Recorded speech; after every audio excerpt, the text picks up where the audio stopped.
And ladies and gentlemen, artificial intelligence and data centers, powering digital economies through UAE-Andhra Pradesh Collaboration, fireside chat. I now hand it over to the moderator, Ms. Raksha Sharda.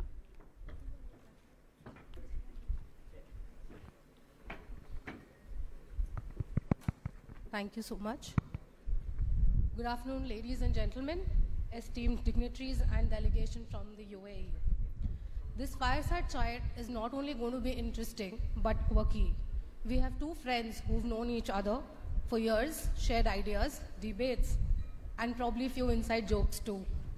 Each a visionary and a leader in their own sphere of life. I would first like to introduce our first guest, who brings together the energy of youth, the clarity of vision, and a deep-rooted commitment to public service. He is none other than Honorable Minister Nara Lokesh, Minister for IT, Electronic Communication, HRD and RTG, Government of Andhra Pradesh, a public representative with a technocrat's mind and a changemaker's drive. From driving digital initiatives in Andhra to championing citizen-first governance, he is redefining what modern leadership looks like. From blockchain in governance to Wi-Fi in villages, he's been pushing boundaries before it was cool. Ladies and gentlemen, Mr. Lokesh Nara, can we have a round of applause, please? Our next guest redefines the term of serial entrepreneur with a twist. He just doesn't start things. He scales them, he disrupts them, and then somehow makes them look so effortless. Please welcome Mr. Manu Jain, CEO of G42 India, where he's leading the charge to drive India's digital transformation with cutting-edge AI solutions.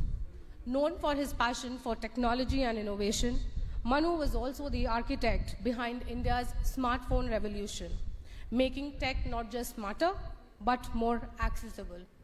He's a kind of a leader who can decode technology, strategy, and cricket scores all in one breath. And trust me, he will still get more steps on his fitness tracker than all of us combined together. Ladies and gentlemen, join me in welcoming Mr. Nara Lokesh and Mr. Manu Jain for a candid, no-filtered fireside session. Today, we are going to explore how AI and data centers are becoming the backbone of this modern economy and the unique opportunity which is packed for UAE and Andhra Pradesh. So before we jump into the AI and data centers, Manu, this is a question to you. If you could let us know that, what hooked you to AI and tech? You had any early aha moments? You realized that AI is going to be the next big frontier. What was that? Hello.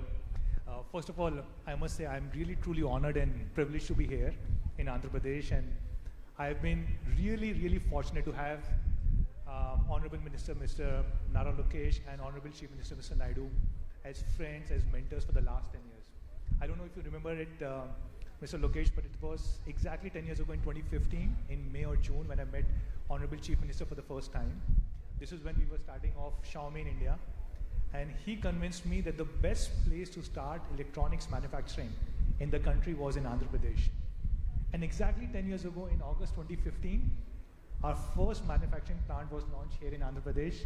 And since then, I'm truly indebted to you and to HCM for being such great supporters and mentors, not only to me, but to a lot of people across the country who want to do something in technology. So thank you so much.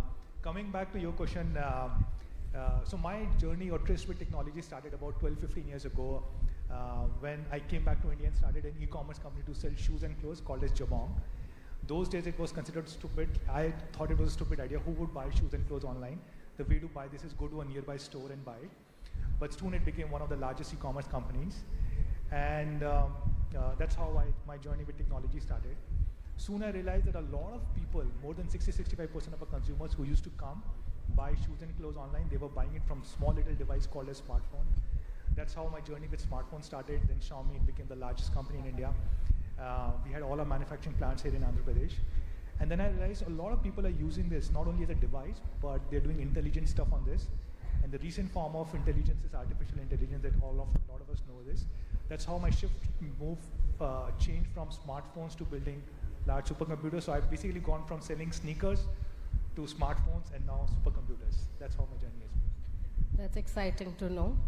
Honorable Minister, from your perspective, what inspired your journey into digital governance and technology policy?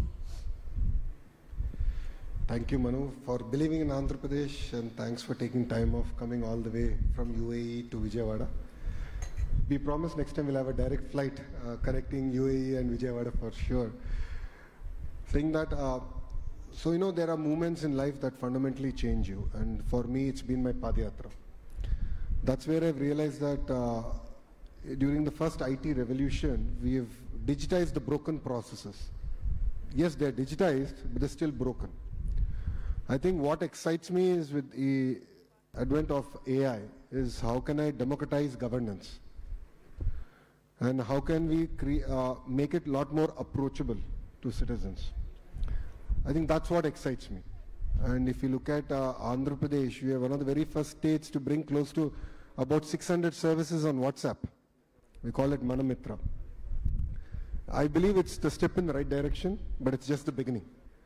We are now putting together a data lake in the back end, where whether a citizen wants a certificate or not, we're going to have it. So when he or she wants it, it's going to be available. That's the kind of approach that we want to take. The parallel thing I've also realized in my Padayatra is that the entire land records is still a broken system in India. Though there's been a lot of digitization, it's still a broken process. So we are now putting together an AI agent that can take all the knowledge of the best RDOs and so on and so forth. And what parts of this process can actually be automated. And that's what excites us here in Andhra Pradesh. So in a nutshell, it's about democratizing governance. And that's been the motto with which we are adopting AI now in Andhra Pradesh. That's good to hear. From your learning experiences, moving on to the landscapes that we want to discuss today. Mr. Manu, from the vantage point at G42, how do you see AI and data centers shaping the future of the digital economies globally and especially focusing on India and UAE? So first of all, if you think about, if you think 25 years back, when internet was just coming in 98, 99, a lot of people said internet will change their life. There were a lot of people who thought this was just a fad, just a fashion. But if you really fast forward today, a lot of things like we can just order food in 10 minutes, we can basically do video calls with people sitting across the world. All of this has been possible through internet. So the next big thing in the next 25 years is going to be about AI and related fields. And the most foundational block in artificial intelligence, AI, is the data center. So data centers are these really high-tech buildings. Think of this like high-tech malls, which basically bring high degree of security, safety, where data and compute is stored, and which is used for building AI cloud, AI compute, which is used to store AI compute and then AI cloud and AI models. So we at G42, one of our goals is to basically build this intelligence grid, a grid of interconnected data centers and compute clusters across the world. If you look at, sir, 40, 50 years ago, one of the grid that was built many decades ago was this whole electricity grid. And everything that we use from lights, AC, mobile phones, use this electricity grid. But if you look at 25 years down the line, our children will use two different grids, electricity grid and this intelligence grid, which will be powering the world of AI. And we want to play a small role in making this happen. So when, for example, when President Trump was there in UAE a few weeks ago, we announced that we will build a 5 gigawatt AI data center. And just to give you a reference of how big 5 gigawatt is, today India total combined is about 1.5 gigawatt of total capacity. So we announced something which is almost 4 times bigger than what is there existing in India, out of which first gigawatt will be a Stargate initiative, the first target outside of US, which we are building in Abu Dhabi in partnership with NVIDIA, with OpenAI, with SoftBank and many other companies. And we think there's a lot of scope here in the country, in India, because if you look at the recent report, India has become the largest market for OpenAI. About 14-15% of the OpenAI users, 1 out of 6 users in the world, are from India. So there's a lot of opportunity for India, for Andhra Pradesh, to build similar kind of infrastructure, which is AI data centers and compute clusters for companies like OpenAI, for Grok, for Gemini, and for many more. Awesome. So Andhra already has a vision of becoming a smart tech hub, with the quantum computing talking about data lakes, etc. Sir, how do you see the collaboration with UAE adding value, and what are specific tech synergies that you anticipate? Honestly, I think our generation is lucky where we are able to see industrial revolutions at quick succession. In the past, we've seen how airport transforms the entire economy. Like, look at Hyderabad airport, I think now contributes close to 16 or 18% of Telangana's GDP. I believe that's what data centers actually can do. And data centers can be the nucleus for actual innovation and to kickstart the entire economic activity. This is the foresight that we had way back in 2017-18 when ChatGPT in the current form didn't even exist. That's where we roped in all of them to come to Vizag to make it the data city for India. Last 5 years was a blip, but now we are sort of accelerating that journey. And we want to lead the entire data revolution in India, and we believe we have the right ingredients in Visakhapatnam. And definitely I'm leaning on G42 to support us in this journey. I think UAE and India have a lot in common. Definitely India is the future. We will be a $30 trillion economy by 2047, no questions about it. And Andhra Pradesh will be about a $2.5 trillion economy by then. So we have great aspirations. And then we have the fire in ourselves to actually deliver this. And to be fair, a flight from UAE to Visakhapatnam or Vijayawada is not more than 3 hours. So we are a lot closer to them than Europe is or US is. So I think there's a lot more synergies that we can actually build on. I think there's a lot for Andhra to learn in terms of the investments now you're doing in the UAE.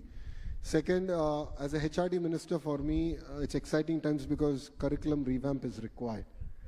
Gone are those days of traditional programming. I think now we are coming about with the AI age and quantum, which is the next revolution.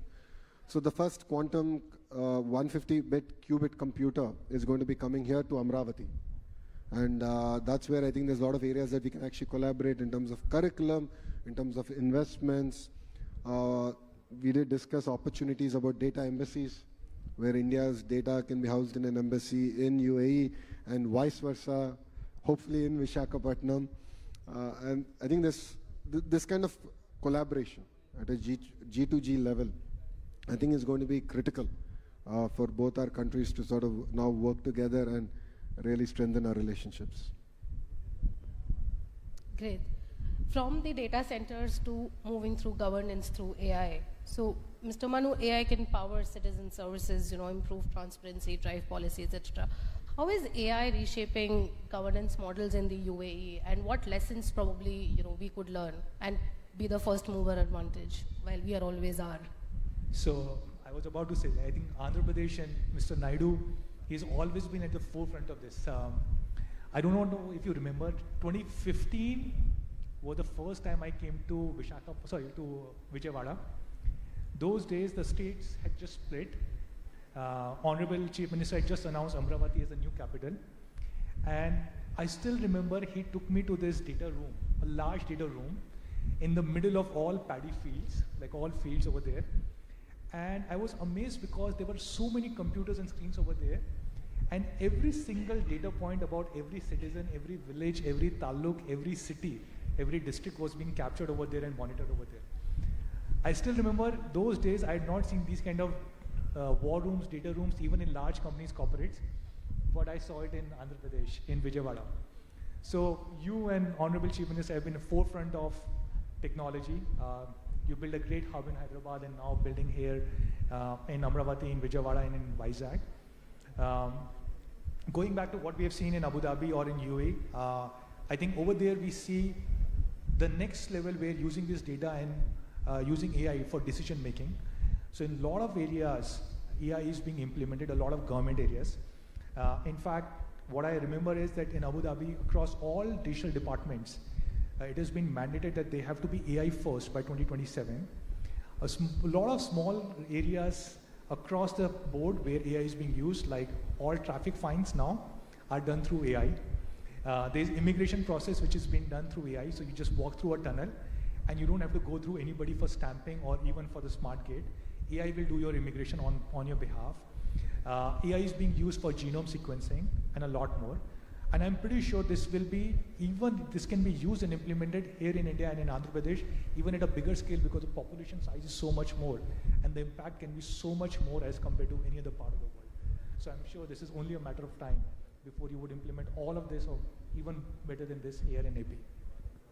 Great. Honorable Minister, if you could shed some light on how AI is actually reshaping the governance models in India and what could be leveraged from the UAE. If I'm correct, if my memory serves me right, UAE is one of the very first countries to have an AI minister. Two, they have also in all their boards, there is now an AI board member that enables decision making. I met the Honorable Minister of UAE, and before I came for this meeting, even in their cabinet meeting, now they're having an AI minister, not the human but the AI doing this. So it aids in decision making. So in Andhra Pradesh, we are at the beginning of adopting AI. What we've done is we've gotten all the use cases from various departments. So we have close to about 100 use cases now available. And we are now doing a hackathon to go about solving the challenges that they are facing at the field. But honestly, it's just the beginning. I think there's a lot for Andhra to learn from UAE, the kind of implementation that they've done. So I was jokingly telling Manu that if I implement AI in traffic violation, then I'll be out of a job. I think it's something that we need to learn, bring it slowly in, and we need to create the entire impetus in the right direction. Because the harsh reality sometimes does hurt. But I think we have to prepare the public of Andhra Pradesh in the right direction to actually adopt AI. Saying that, I think to be fair, there's a lot of fear around AI, whether we will lose jobs.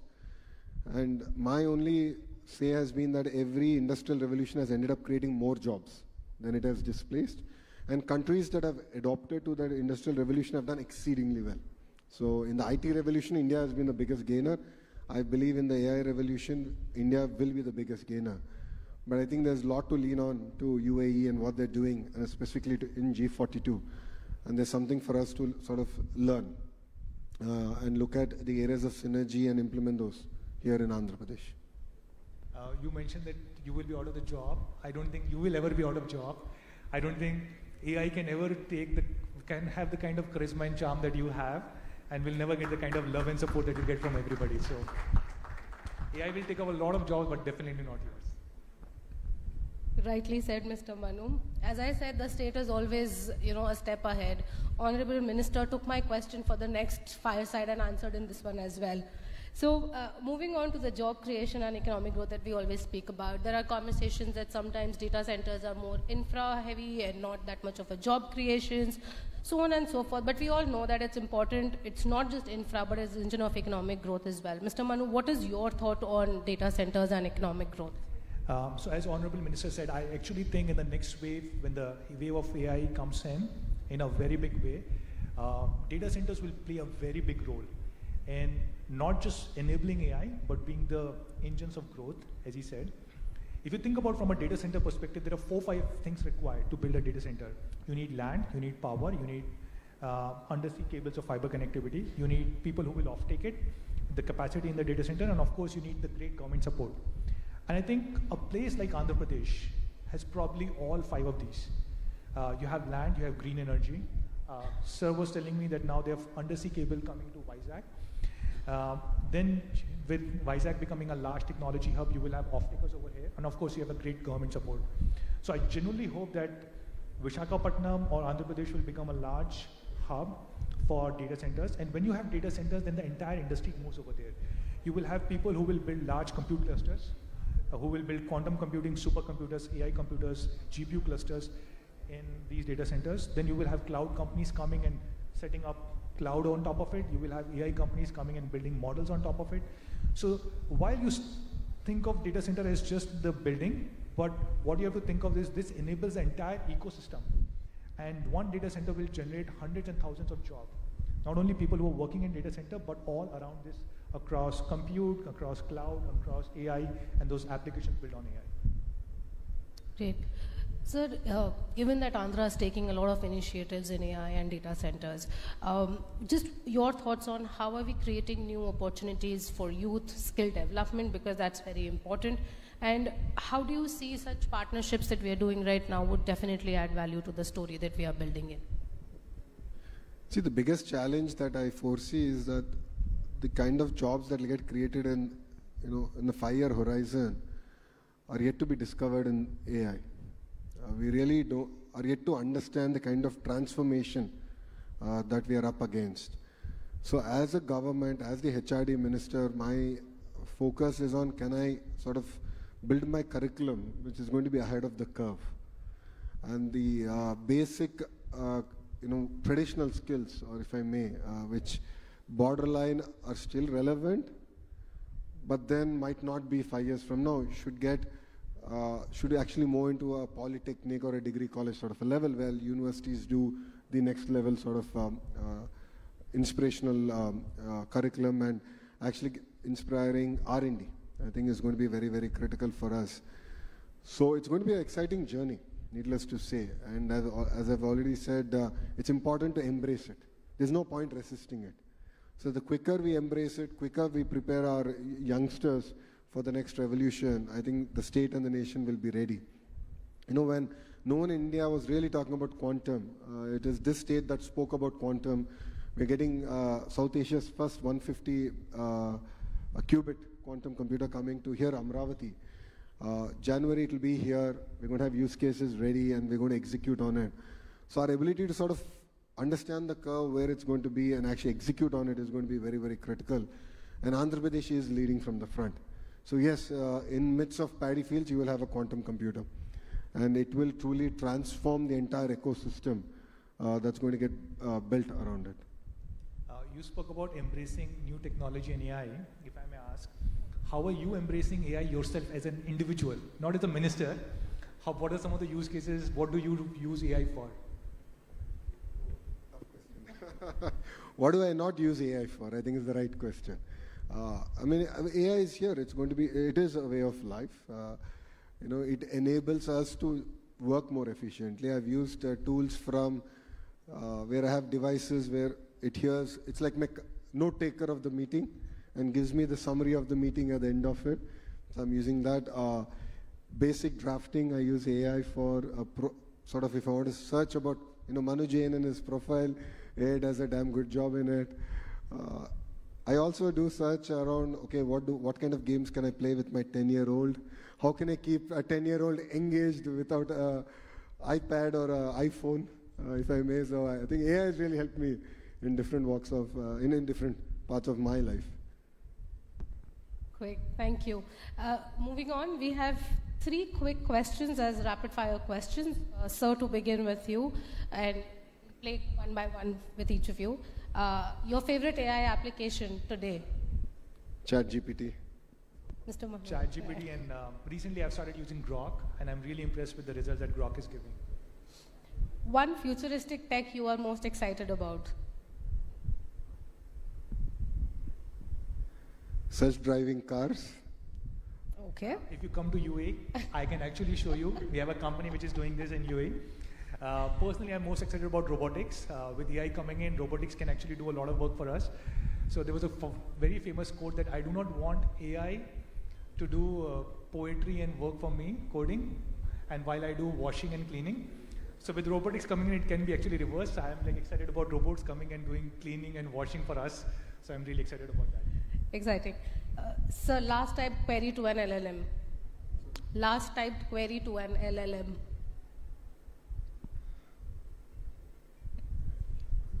I was drafting automatic WhatsApp reply messages. How to make it more pleasant to share the bad news. For me, I was coming today morning and I realized I've been to Vijayawada so many times over the last 10 years, but I have not been successful in bringing my wife here. So I was asking ChatGPT and Grok, what are the best ways that I can convince my wife to come to Vijayawada next time I'm here? And if I may, what was the response? So there were multiple responses, but I think there were a lot of them were also funny. But 3 I found very useful. First, ChatGPT suggested that I should probably take pictures in front of some of the scenic places or famous places of Vijayawada, especially farmland, and show it to her. Second, I should buy some nice gifts from Vijayawada, which is like local gifts, take it for her. And third, where I need your help, is direct flights from Dubai or Abu Dhabi to Vijayawada. Otherwise, I don't think I can bring her. Thank you so much. This has been amazing and a fascinating conversation that we've had. Today's fireside chat didn't even only give us a glimpse into how data centers and AI is not just the buzzwords, but they're the building blocks for future-ready economies. We heard how Andhra Pradesh is positioning itself as a digital powerhouse, creating jobs, skilling youth, and enabling innovation, and how collaboration with global leaders like UAE can fast-track the vision into reality. From policy to infrastructure, from innovation to impact, it's clear that the future will be shaped by those who embrace technology and partnerships with purpose. A big thank you to our speakers, Honorable Minister Lokesh Nara and Mr. Manu Jain, for their insights, candor, and vision. Thank you to the audience for joining us and hearing this forward-looking conversation. Let's keep the momentum going because the future is being built. It's right here and right now. Thank you so much, everybody. Thank you. Absolutely. Thank you so much.